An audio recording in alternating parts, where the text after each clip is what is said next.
Hey, I'm Alex Radcliffe from Board Game Co, and today I'm reviewing Revenant from Mind Clash Games.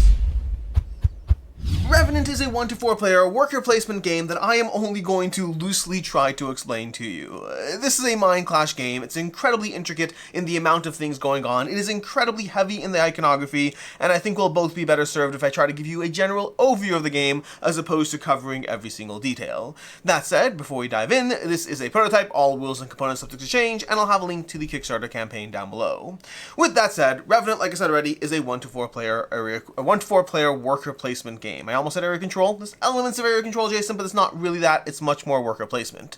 Across 4 rounds of play, you're going to be placing out your 3 workers. You have your captain over here, you have your 2 pilots over here, and you're going to be placing them out onto various ships, either your own ships or the various ships in the fleet, including the Revenant itself. All of these things will do a ton of stuff. We'll try to give you a general idea of how this plays out, but the important thing before we get to that is you have those 3 actions per round, which means you have 12 actions, because a 4-round game, but you also are going to have a bonus action at the end of your turn. You see the turn cycle, which is very handily checked over here on this track. It goes through the entire sequence. Is you're going to take a worker, you're going to place it out, possibly onto the ship over here. Let's say I do this ship, and different ships will do different things. Let's choose one of these core ships over here, related to one of the 8 factions in the game. I'll take one of the actions, either the top or bottom action on the ship, and when that's done, I'll also go ahead and move my disc up in that faction's color. So in this case, it's going to move up 1 on that track, and then finally I'll take one of the bonus actions from my board. So the sequence of play is you take a core action of placing out your worker, you resolve that action,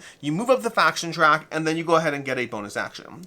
Now before we get into what the actions are doing, let's talk both thematics and ultimate goal.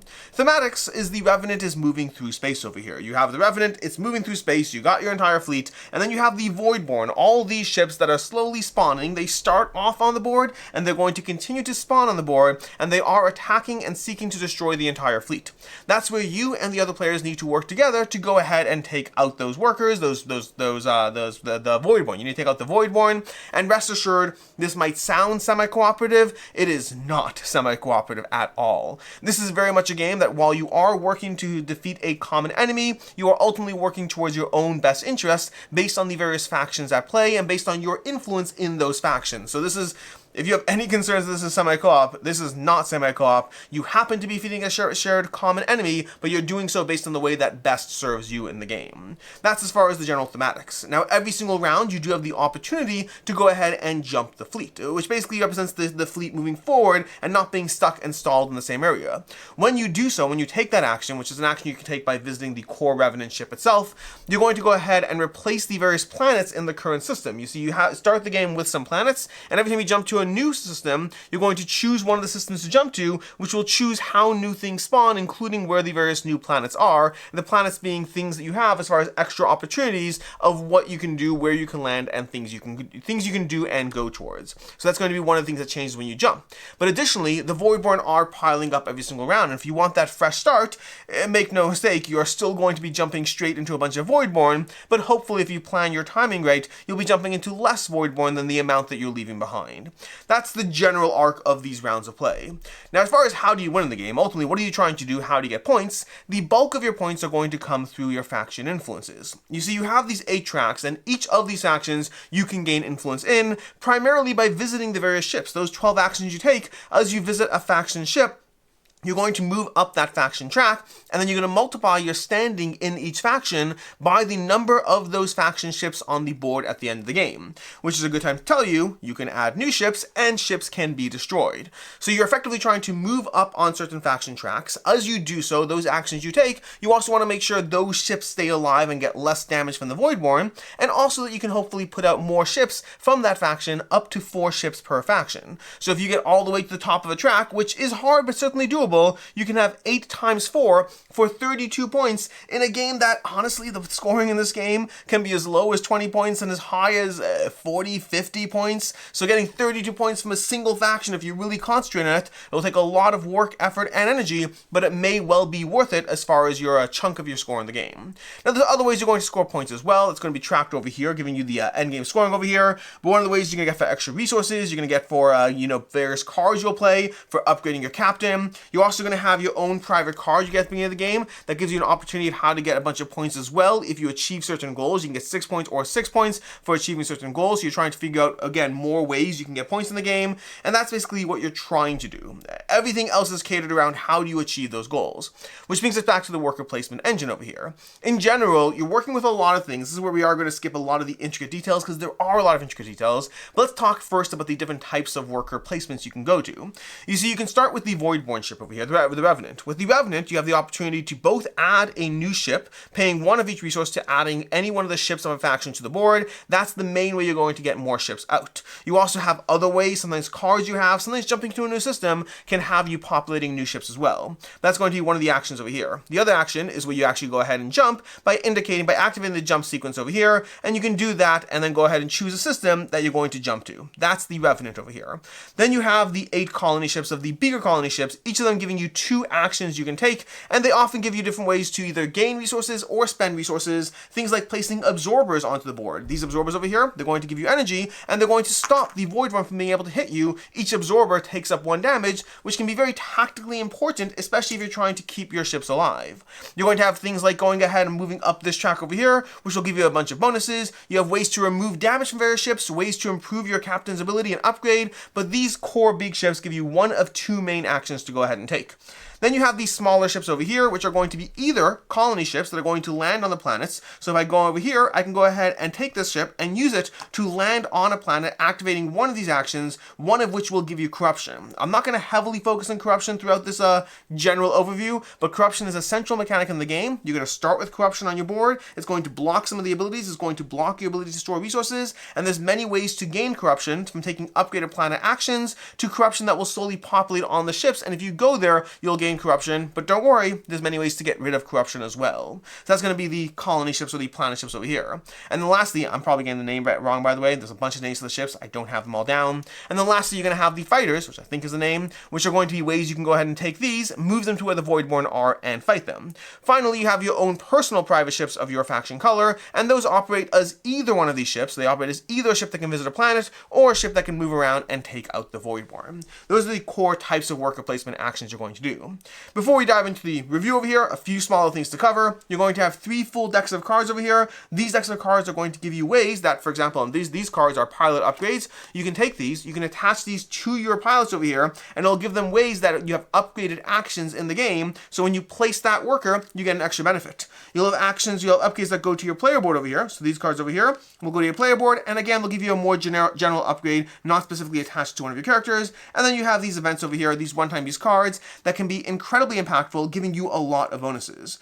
You'll also have this deck over here of influence cards, these hidden influence cards. There's a lot of ways you can get them. You're going to start the game with some, and you can get more of them, and those are going to give you hidden influence in the factions. So if you are trying to move up certain tracks, you may have a bunch of these cards in your hand, and you'll be like, great, I'm trying to move up more of these tracks, or to put more ships out because I have this hidden influence over here. It's a way of obfuscating your intentions and making it less obvious for your opponents which ships they should try to destroy.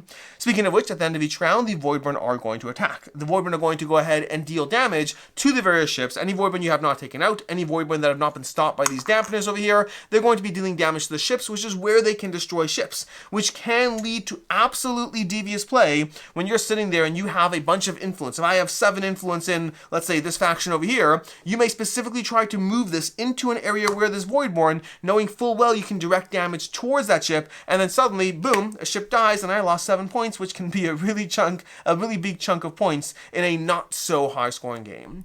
That's kind of a general idea of what's going on in the game. There's a bunch of other things to cover, but I want to give you an overall idea of how things play, not get into every single little detail over here. This is not a rules overview. This is a general overview of how you play Revenant. And with that, we're going to go ahead and dive into my review with what I like, don't like, concealed as not liking, starting off with what I like. There's a lot to appreciate over here about Voidborn. There's a lot about Revenant. There's not a lot to appreciate about the Voidborn. Voidborn are a real pain to deal with. But there's a lot to appreciate about Revenant over here. The game is incredibly intricate, as you might expect from a Mind Clash experience.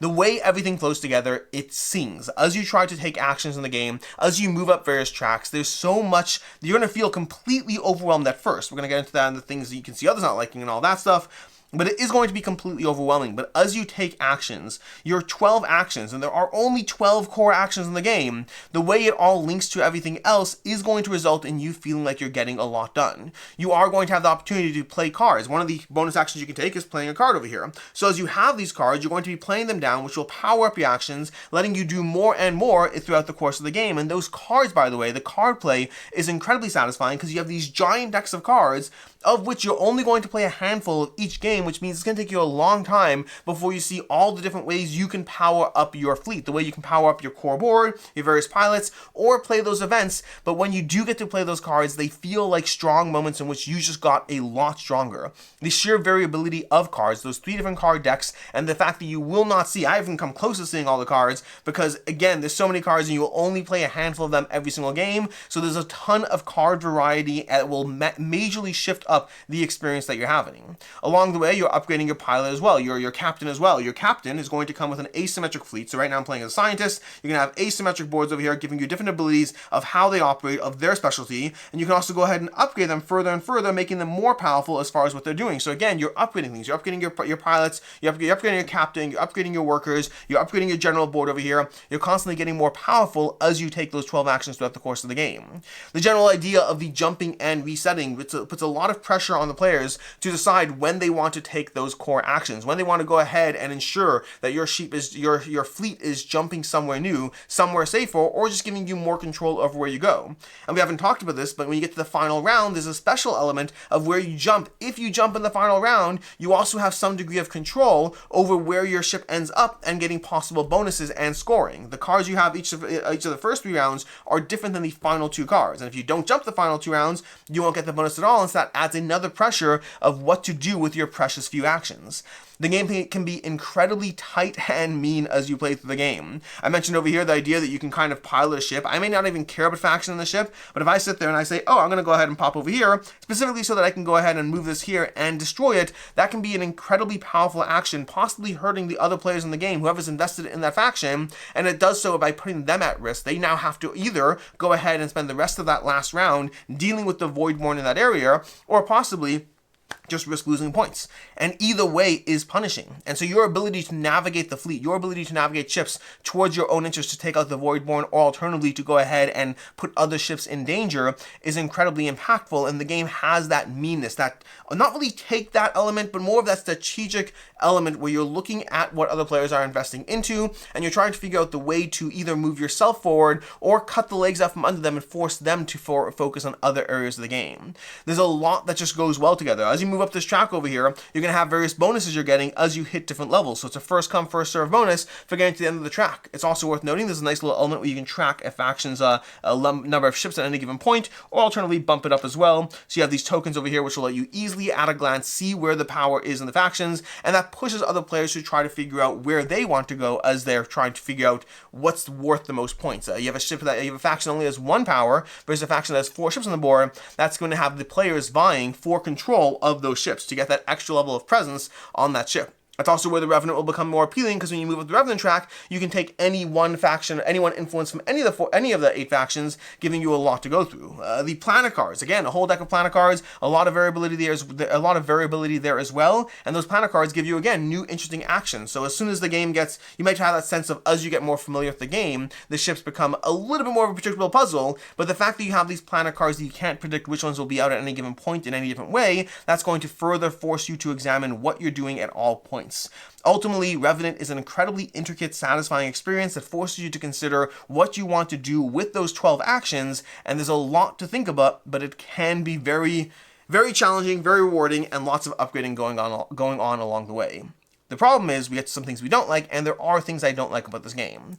First of all, and most importantly, is going to be the pressure of the Voidborn. And it's worth noting again at this point that this is a prototype. I don't know what changes they are or are not making in the final game, but right now, going through this game, I've played this game several times, and the Voidborn always seem like an overwhelming pressure. Not one that you can't deal with. You absolutely can deal with the Voidborn, but you have to do so by spending 70% of the time focusing on how to take out the Voidborn or risk them just destroying everything. frustrating. I've played games of Revenant where almost everything was destroyed as you went through the game because players that weren't invested in any individual faction, you just let those things. One of the games of Revenant I played had the Revenant itself blowing up like 3 or 4 times in the game just because you can't always focus on dealing with the Voidborn. They're overwhelming, they're constantly coming, and I like that. I like the system that they have. I think it's a good system, but I think right now, at least based on the plays I've had so far, currently the Voidborn feel a little bit too powerful to the point that I have to spend too much, or not just me, all the players at the table have to spend too much of their attention